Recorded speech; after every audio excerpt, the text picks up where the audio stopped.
Ladies and gentlemen, gather round! Today we're diving into the magic world of biryani, the dish that's more addictive than your favorite TV show. Did you know that biryani is not just a meal? It's a lifestyle.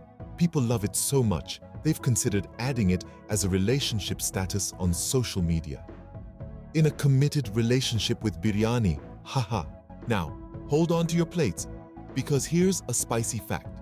In 2023, Swiggy declared biryani as the highest-selling item. Yes, you heard it right.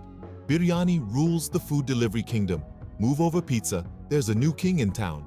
Ever wonder why biryani is so irresistible? It's like the Houdini of food. It disappears in seconds, leaving you wondering, woo, did I really eat that much? And here's a quick joke for you.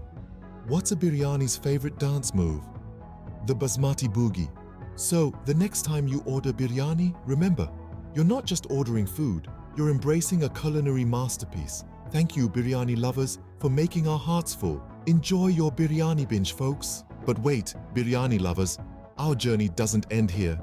This is just the beginning of our culinary adventure.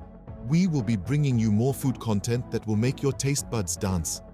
From exploring the hidden gems of street food to diving into the secrets of gourmet cuisine, we're all set to take you on an epic gastronomic journey. So don't forget to subscribe to our channel to stay updated. Get ready to indulge in a feast for your senses.